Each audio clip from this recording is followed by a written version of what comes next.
Assalamualaikum warahmatullahi wabarakatuh. Selamat pagi kelas 10 TBSM dan 10 OTKP. Bagaimana tugas-tugasnya? Sudah dikerjakan belum? Ya, silakan dikerjakan tugasnya dengan baik, dengan santai, dengan dipahami materi-materinya. Tetap semangat ya. Ya, hari ini pembelajaran kita melanjuti dengan materi yang minggu kemarin, kewargaan digital. Ini yaitu pengingat kita atau bagaimana cara kita berpikir menggunakan sosial media. Ada beberapa hal yang harus kita perhatikan dalam menggunakan sosial media saat kita memposting di media sosial yang kita punya. Pertama, kita harus perhatikan kebenarannya. It's true, benar nggak? Kedua, it's harmful, menyakitkan nggak? Ketiga, is this illegal? Illegal nggak sih? Udah izin belum? Kemudian, is this necessary? Pentingkah yang kalian posting? Kelima, terakhir, is it kind, santun, sopan tidak kata-kata yang kalian gunakan saat kalian posting. Kita bahas satu-satu ya.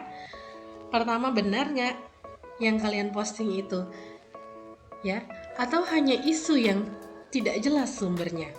Nah, maka jika kalian menerima suatu informasi kemudian ingin di-share kembali, kalian harus tanggap dulu. Ya, kalian boleh menanggapi informasi itu, boleh.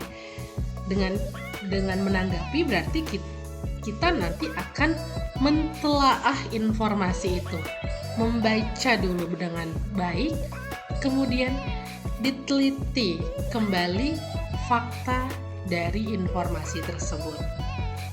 Ya, jadi jika mendapatkan informasi dari seseorang, lalu kalian ingin melanjutkan share kembali, kalian harus tanggap, telaah dan teliti. Kenapa?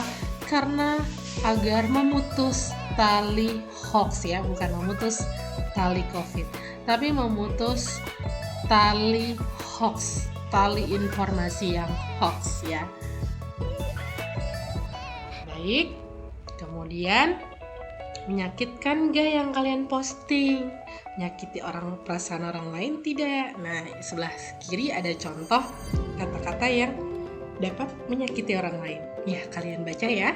Sahabat kok pengkhianat ya. Hahaha, sam banget. Ya, sebenarnya ini tidak boleh. Kurang pantas jika kalian posting seperti ini, atau ada postingan lain yang hampir-hampir mirip seperti ini yang menyindir orang lain ya.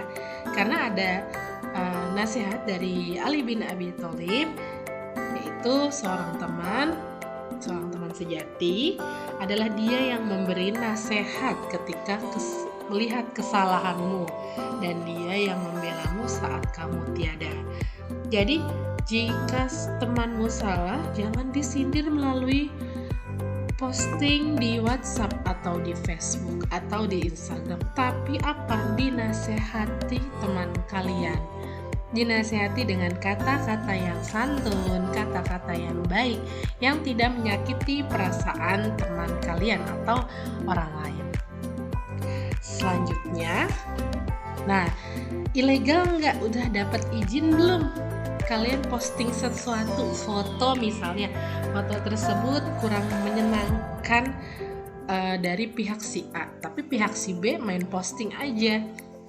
Kalau sudah izin dengan si pihak A ya nggak apa-apa posting, tapi kalau belum izin, nah kalian harus pertanyakan lagi, boleh nggak nih posting foto ini? Atau di sini contohnya ada kartu ATM. Kartu ATM ini misalnya punya orang tua kalian atau punya kakak kalian. Kalian foto kemudian kalian kirim ke orang yang tidak dikenal. Maka ini bisa menjadi kasus penipuan baru ya.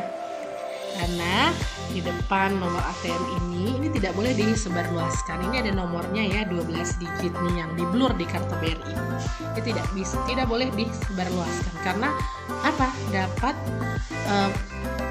Dapat menimbulkan peluang penipuan. Ya, kalian harus tahu itu. Karena ini penting karena sudah banyak terjadi kasus seperti ini di Indonesia. Kemudian, penting gak sih yang kalian posting itu? Nah, di sebelah kiri ada 7 jenis postingan yang disukai banyak orang. Pertama, postingan yang interaktif. Kedua, postingan yang menginspirasi banyak orang. Ketiga, efektif dan mudah dipahami. Keempat, aktual dan relevan. Kelima, terverifikasi. Keenam, tidak berlebihan. Ketujuh, menggunakan kata-kata yang santun. Kalian harus punya etika saat posting ya, maupun di grup WA atau postingan pribadi ya. Kemudian kalian harus menggunakan kata-kata yang santun, yang tidak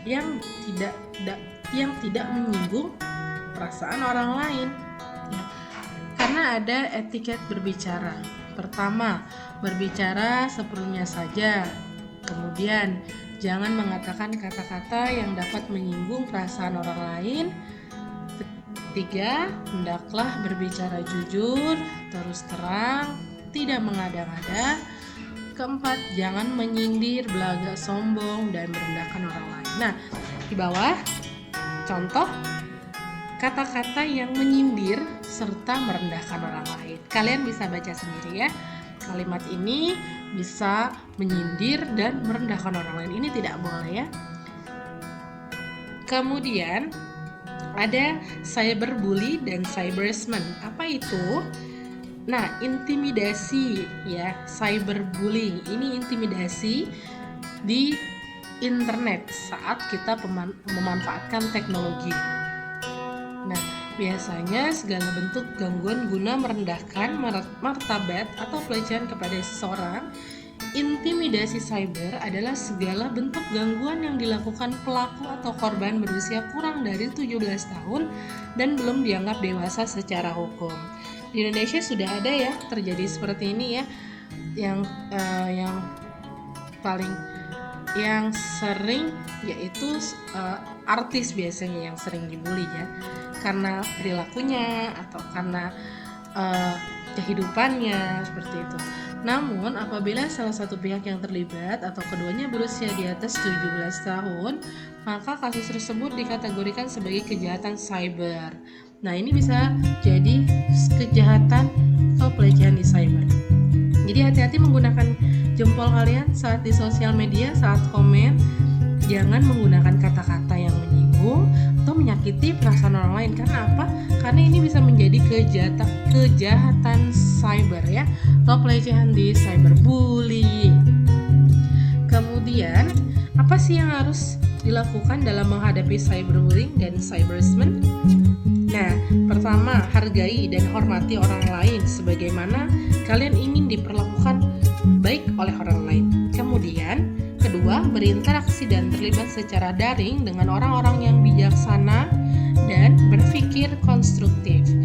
Tiga, tidak menggunakan sekedar nama panggilan, nama penghinaan, atau menggunakan nama lain terkait dengan privasi seseorang.